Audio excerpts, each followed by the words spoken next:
Hello guys, so in continuation with the last session, so let me do some other problems under income from other sources. So here following incomes are received by Mr. Ajay, resident in the previous year 2018-19. Compute his taxable income from other sources.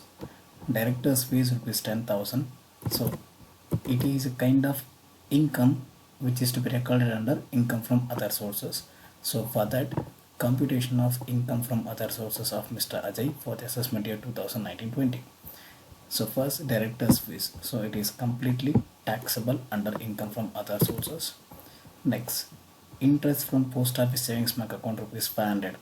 So as per the income tax rules, the assessee can claim an exemption of income interest on post office savings bank account up to 3,500. So here he has earned income which is less than the limit of exemptions. So in such case, it is completely exempted. So next, dividend received from cooperative societies. So any amount of dividend received from cooperative society and foreign company, that is entirely taxable. Otherwise, if any dividend received from domestic company, that is exempted, but dividend received from cooperative society or foreign company, that will be taxable under income from other sources. So here dividend from cooperative society rupees 7,000 is taxable. Next, winning from Andhra Pradesh state lottery rupees 28,000 net. So the assessee has been a casual income from lottery of Andhra Pradesh state. So they have given a net, that means after making all gross income, means after deducting of TDS. So in such cases we have to make it of grossing up to find out total amount of winnings from lottery. So for that, so 28,000 into 100 divided by 70. So here the TDS rate on casual income will be 30%. So the total amount of winnings from lottery is 40,000. Next, family pension received rupees 30,000 per annum. So regarding family pensions, we have a separate calculations. So for that, the calculation will be calculation of taxable pension. So least of the following is exempted. That is nothing but either 1/3 of the pension received or maximum limit of rupees 15,000. Whichever is least, that will be exempted, and the remaining balance is taxable. So here 1/3 of the pension received. Out of 30,000, 1/3 will be 10,000. Maximum limit of rupees 15,000. Whichever is least, that is exempted. So therefore, taxable pension will be amount of pension received minus least of the above 10,000. So the taxable family pension will be 20,000. So it is most important in perspective of computation of taxable income from other sources. Now next, insurance commission received rupees 23,500. So as we know, if the insurance commission is more than 20,000, we should do grossing up of 5%. So here the assessee has received insurance commission of rupees 23,500, which is excess of 20,000. In such case, we have to do grossing up. That means we have to find out TDS. So for that, 23,500 into 100 divided by 95. So the rate of TDS on insurance commission will be 5%. So amount will be 24,737. So during the previous year, he has incurred expenses for earning this income. Any expenditures incurred on earning these kind of casual income, so these kind of incomes will be deductible. That is nothing but 2,500, and the balance is taxable insurance commission. Next, Mr. Ajay received gold chain from his friend as gift. Its fair market value is 32,000, and painting from another friend as gift. Its fair market value is 16,000. So these two are gifts from non-relatives. So both are taxable, but for the calculations, the aggregate value of gifts is less than 50,000. So if the aggregate value of gift is not more than 50,000, so the entire amount of gifts will be tax free, exempted. So if the aggregate, if the total value of the gifts received by the assessee is not more than 50,000 or is equal to 50,000, that is not taxable. So gifts will be taxable only if the aggregate value is more than 50,000. Otherwise it is exempted. So here the aggregate value, the total value of gifts is less than 50,000, therefore both are tax free. So after adding up of all the taxable incomes, the total income will be called as taxable income from other sources, so 99,237. So here notes, interest on post office savings bank account is less than the limit of exemption, that is 3,500, therefore it is exempted. So here during the previous year the assessee has received only 500, that will be within or less than the limit of exemptions. So the next, for the taxable family pension and aggregate value of gift is not more than 50,000, therefore both gifts are tax free or exemption. So next, Mr. Subhash, a resident in India, earned the income during the financial year 2018-19. Interest on securities rupees 6,000. So here they have directly given the interest on securities, but they have not given whether it is government or non-government or commercial securities. In such case, entire amount will be taxable. The next, winning from horse race rupees 12,500. It is a kind of casual income, but they have not given whether it is net or gross. In the absence of nature of informations, it is to be considered as gross. So in such cases, that should not be grossed up. Entire amount should be taken as taxable income from horse race. Next, income earned from subletting of house rupees 10,500. So here it is a kind of income from subletting of house to the subtenant, rupees 10,500. So during the year he had incurred expenses on subletting. So therefore the computation will be income from subletting of house rupees 10,500, expenses incurred for subletting is 500, taxable will be 10,000. The next, dividend from a foreign company rupees 26,000. So as we know, any amount of dividend received from the foreign company or foreign nation, entire amount will be taxable. Next, interest on post office savings bank account rupees 2,000. So it is exempted because it is under the limit of exemption. So the SSC can claim maximum up to 3,500 as exemption. Moreover, he has earned only 2,000, so he therefore entire amount will be exempted. Next, ground rent for land in Patna rupees 5,000. So it is a kind of letting of land on lease. It is income under tax, income from other sources, that will be taxable. Income from agricultural land in Bangladesh rupees 20,000. So it is an income from agricultural land situated or earned in other countries or foreign country. Any agricultural income from foreign country is entirely taxable under income from other sources. Director's fees rupees 1,800, taxable under income from other sources. Next, he received gift from his cousin, a wristwatch rupees 5,000 on 1st June 2018. So it is a kind of gift received from non-relative. So moreover, it is less than 50,000. The aggregate value of gift is less than 50,000. In such case, it is tax free or exempted. Next, rupees 700 received by an account payee checks as interest on debentures of a company in which public are substantially interested. It is nothing but interest on debentures of government securities. So they have given the amount of interest. So any interest on government securities, for that we do not need to charge TDS. So only the amount of interest must be taken as taxable. Next, interest on deposit under gold monetization scheme, rupees 2015 rupees 15,000. Any amount of investment deposit under gold schemes. So on such deposits, interest received by the assessee will be exempted. That means interest on deposits under gold schemes is always exempted. Next, he gets a gift of house property from friend rupees from Mr. Basu on 10th April 2018. Stamp duty value of the property on the date of gift is 40,000. So here the assessee has received two gifts. One is gift from cousin rupees 4,000,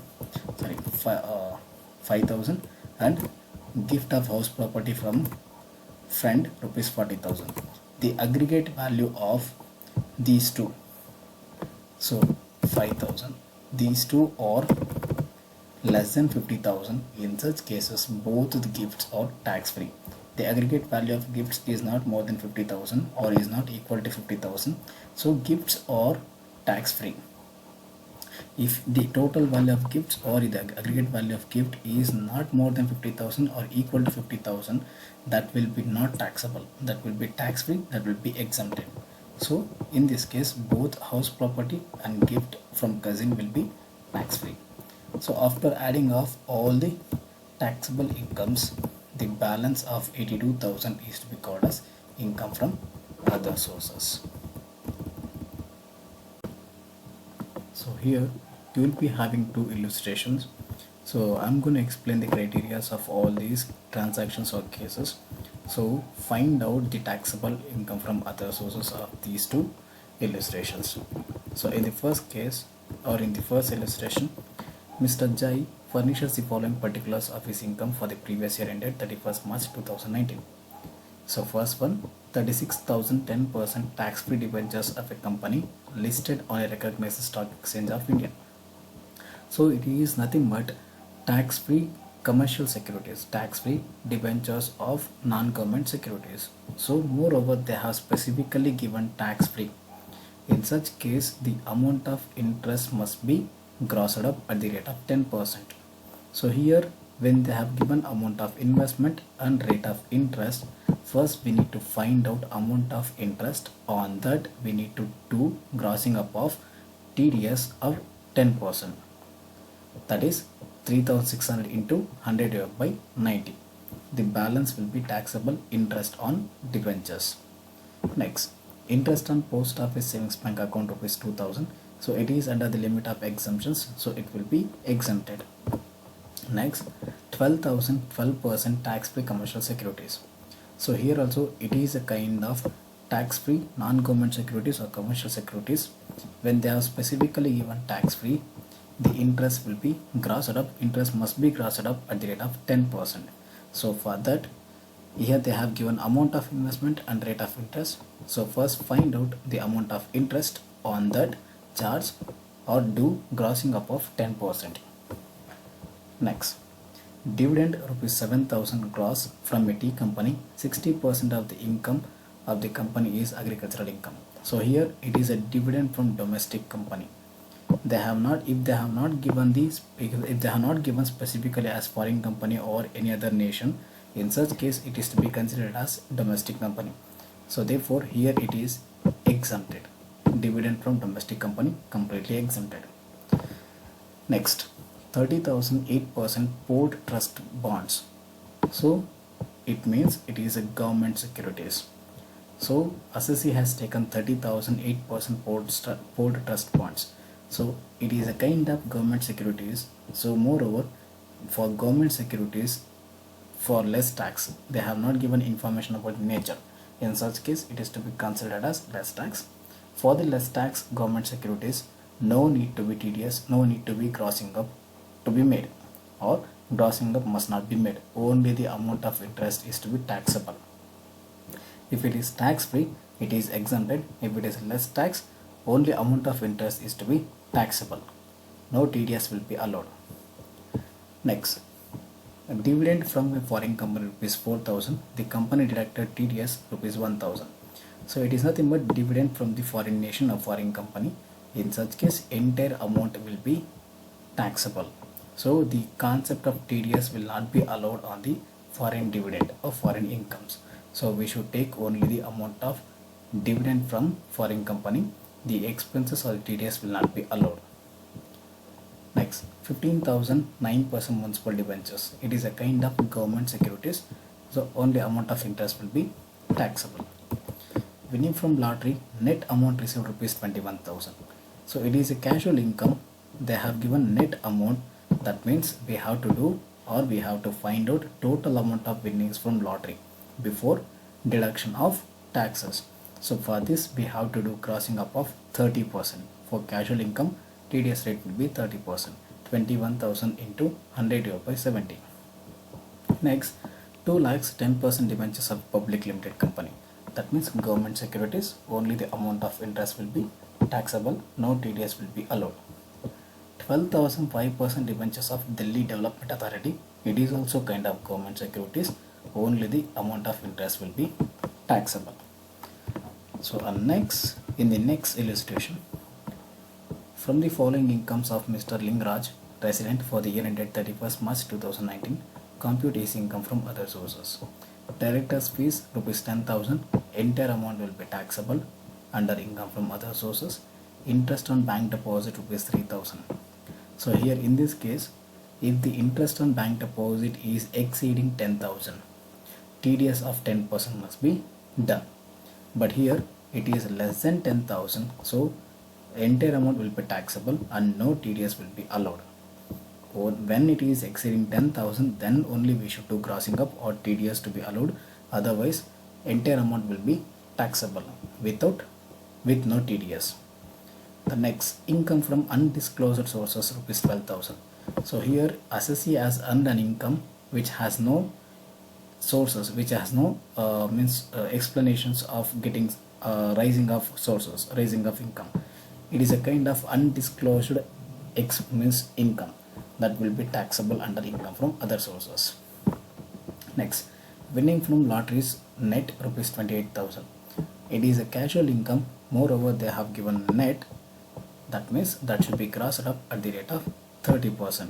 So 28,000 into 100 divided by 70. Next, royalty on book return rupees 8,000. Entire amount will be taxable. If any expenditures incurred on royalty or book returns, that will be deductible. So here he paid rupees 1,000 for typing the manuscripts of the book. It is an expenditures incurred on the book return, that must be deductible. 8,000 minus 1,000, 7,000 is a taxable royalty. Income from lectures delivered rupees 5,000. So here the assessee is not a professor, is not a teacher, is not a lecturer in any other organizations or any other universities. So in such case it is a taxable under income from other sources. If suppose if Mr. Lingraju is a teacher or professor in some colleges, it will be taxable under profession. So in the absence of his profession or his nature, it will be taxable under other sources. Next, interest on loan given to relative rupees 7,000. It is also a casual other income, taxable under other sources. Interest on tax-free debentures of a company net rupees 3,600. It is nothing but tax-free non-government securities or commercial securities. When they have given tax-free, the interest will be grossed up. So here they have given the amount of interest. So on this amount of interest we must do TDS of 10%. That means 3,600 into 100 divided by 90. Dividend from cooperative society rupees 8,000. As we know, any amount of dividend received from the cooperative society and foreign company is entirely taxable or is completely taxable. Next, interest on post office savings bank account rupees 500. So it is under the limit of exemptions, so it is exempted. Interest on central government securities rupees 2,200. So it is a government securities, no TDS will be allowed. Moreover, it is less tax, so entire amount will be taxable. So after adding up of all those taxable incomes, the balance will be taxable income from other sources.